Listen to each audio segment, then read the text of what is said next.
नमस्कार, मैं हूं नरेंद्र अहरवार और आप देख रहे हैं तहलका वॉइस। मंगलवार को दमोह दौरे पर पहुंचे पीडब्ल्यूडी मंत्री पुत्र अभिषेक भारवाह का कोरोना वॉरियर सम्मान समारोह कार्यक्रम के चलते दमोह नगर आगमन पर हुआ भव्य स्वागत, जहां उनके समर्थकों के द्वारा दमोह पहुंचते ही ढोल नगाड़ों, आतिशबाजी व फूल मालाओं के साथ जोरदार स्वागत किया गया। वहीं मंत्री पुत्र दीपू भार्गव के द्वारा भी सभी लोगों का दिल से आभार व्यक्त किया गया।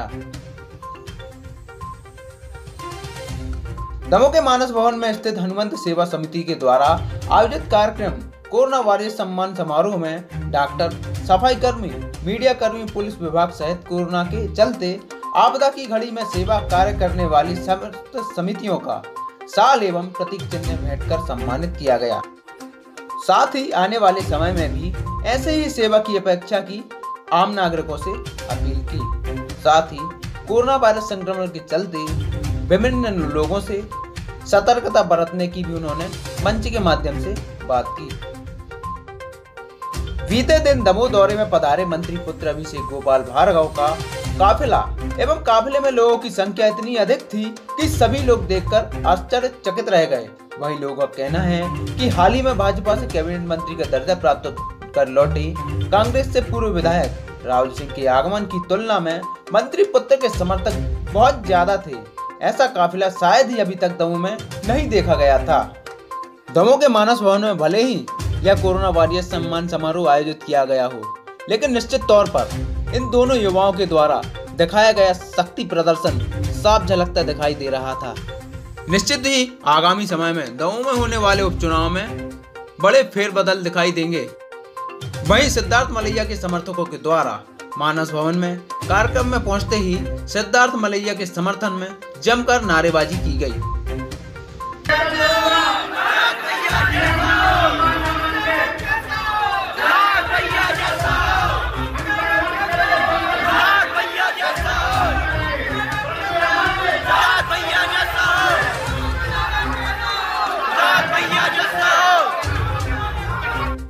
वहीं जब मीडिया कर्मियों के द्वारा अभिषेक भार्गव से राजनीति के संबंध में एवं उपचुनाव में दावेदारी करने की बात कही गई, तो उनका कहना था कि मेरे पिता मेरा आदर्श हैं, वह जैसा कहेंगे मैं वैसा करूंगा, क्योंकि मेरे पिता मेरा आदर्श और सम्मान है। और रही बात चुनाव की, तो इसका निर्णय पार्टी करेगी।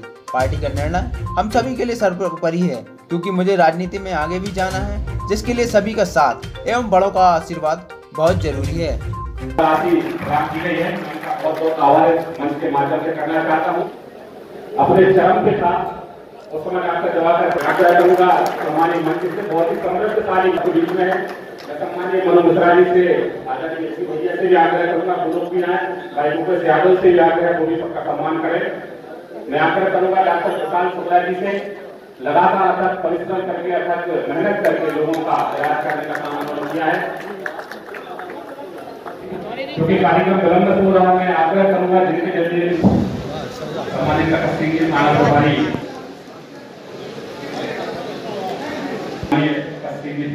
हमारे जो उपस्थित हैं, मैं आग्रह करूंगा मंचा के नेतृत्व सम्मानित दीपू भार्गव जी से, सिद्धार्थ मलैया जी से,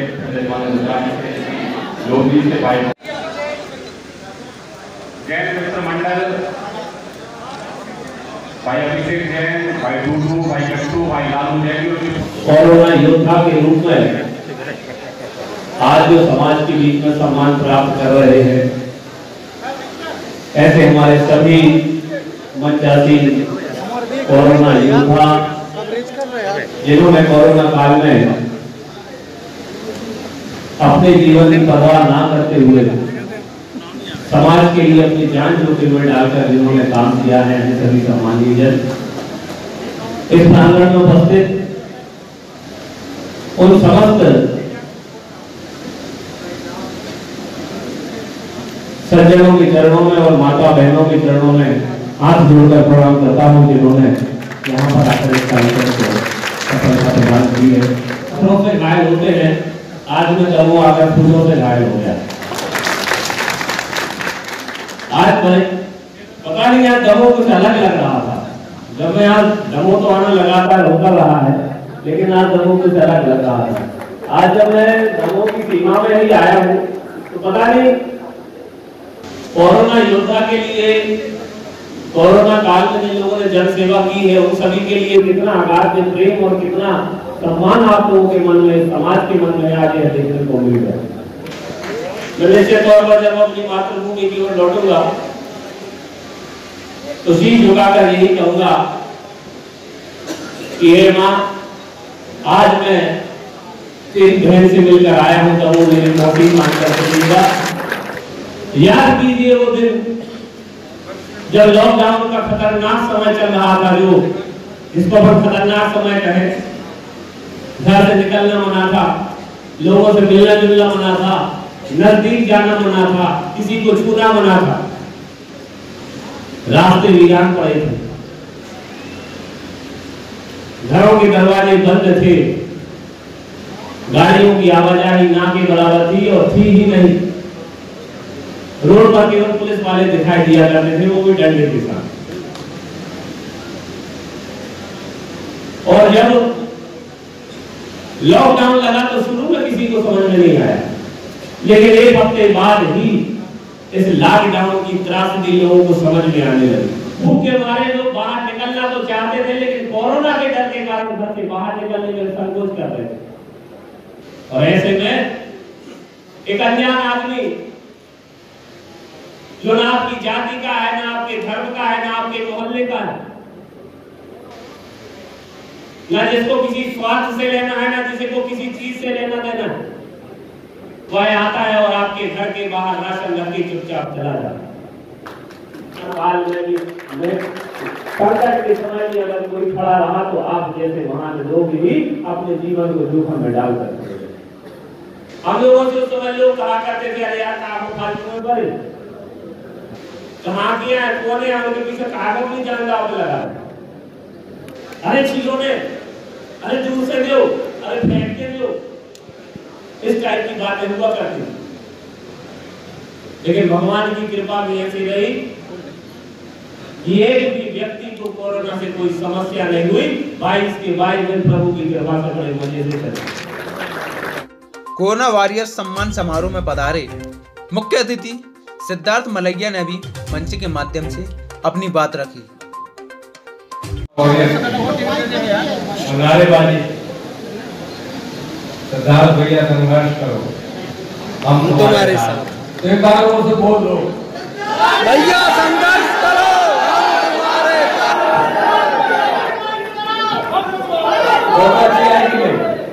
मतलब एक बार फिर से थोड़ा बहुत फूल हो जाए, फोटो भी अच्छे से आ जाए। गंभीर बातें भी हो गई बहुत सारी, तो इसलिए थोड़ी हंसी मजाक होना चाहिए।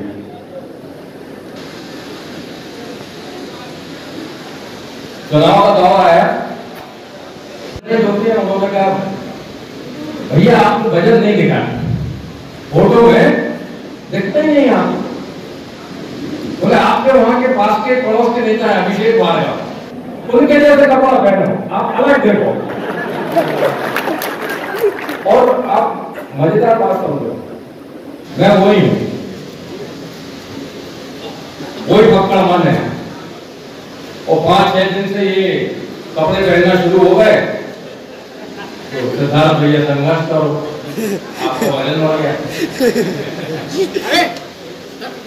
बहुत कुछ सीखने को है, मुझसे उम्र में छोटे हैं, पिछले 8 साल से कहते आ रहा हूँ, बहुत कुछ सीखने को है, राजनीति में भी, समाज सेवा में भी, और किस तरह से उस काम को आगे ले जाना है, उसको बताना है। अभिषेक में बहुत कुछ सीखने को है, मातृशक्ति और सभागार में उपस्थित साथी। संजीदगी से अगर कहें तो दलों का नवनिर्माण, दलों के चरित्र का निर्माण होते देखा है। कहने भर की देर नहीं की। मेरे यहाँ धनाढ्यों की कमी नहीं है, मेरे यहाँ फकीरों की भी कमी नहीं है। एक बार किसी ने बोला, एक बार किसी ने पुकार की कि हमको इतना राशन चाहिए, और शाम को उतना राशन कार्यालय में पहुंच जाता था। कितनी रसोइयां शुरू हुई, जिन मोहल्लों में जाते थे और खाना बांटते थे चुनाव के समय, और दूसरी तरह की चीजें होती थी, उन मोहल्लों के, गरीब मोहल्लों के अंदर रसोई चल रही है। जाके पूछा कि कैसे प्रबंध कर रहा है, बोले भैया सब जोड़ लेंगे, सब जोड़ के करना है काम। पार्टी कार्यालय में उन्होंने रसोई खोली, कितनी जगह, कांग्रेस हो बीजेपी हो कोई भी हो, कितने सारे युवा, उनको करने की तबीयत थी। रात के 2 बजे फोन करते थे, अगर कोई मेरे यहाँ जितने प्रेस के भाई रात के 2 बजे अगर फोन करते थे, वो 2 बजे उनके पास सामान लेके पहुंचते थे, भाई भावना है कि करना है मुझे, और किया उसने, छोड़ के नहीं देखा। सर्किट हाउस पे जाते हैं, हमने पेड़ लगाया मिशन ग्रीन नामों में, मैं एडवर्टाइज नहीं कर रहा हूँ अपना, जो बात कहने वाला वो महत्वपूर्ण है। इतने सारे लोग बॉटल में पानी भर के ले जाते हैं, अपनी फेसबुक पर फोटो नहीं डालते, वो वहां पर पेड़ जिंदा है उनके कारण, उन अनाम लोगों के कारण, उनकी भावना को प्रणाम करते हुए अपनी वारी को विराम। कार्यक्रम के पश्चात मंत्री पुत्र अभिषेक भार्गव अपने विभिन्न सदस्यों एवं समर्थकों के साथ स्थानीय सर्किट हाउस पहुंचे, जहां उन्होंने मीडिया से रूबरू होते हुए पत्रकार वार्ता का आयोजन किया, जहां पर उन्होंने मीडिया के समक्ष अपनी बात रखी। आज दमोह में कोरोना वॉरियर्स का सम्मान कार्यक्रम रखा गया था। उसी कार्यक्रम में मेरा आना हुआ है और काफ़ी लंबे समय बाद दमोह आया और कोरोना वॉरियर्स के रूप में यहाँ के लोगों ने काफ़ी सम्मान दिया, काफ़ी प्रोत्साहित किया। निश्चित तौर पर इस कार्यक्रम से मैं उत्साहित भी हूँ और आगे सेवा कार्यों को जारी रखने के लिए मुझे एक नई ऊर्जा मिली। नहीं, कारण कुछ नहीं है, वही मैंने कहा अभिषेक भार्गव का सम्मान कई बार हुआ लेकिन इस स्तर पर नहीं हुआ। इस बार कोरोना वॉरियर का सम्मान था, कोरोना योद्धा का सम्मान था, जिसके लिए दमोह ने पलक पावड़े बिछाए और इसके लिए मैं सभी का धन्यवाद देता हूँ। नहीं सर, ये चुनाव से संबंधित कुछ नहीं है, चुनाव तो अभी काफ़ी दूर है और आचार संहिता भी अभी नहीं लगी हुई है। आचार संहिता के बाद सारी सरगर्मियाँ बढ़ती हैं। यह तो एक साधारण कार्यक्रम है, इसको राजनीति से नहीं जोड़ना है। मैंने यहाँ पर कोई राजनीतिक बात कही भी नहीं इसलिए।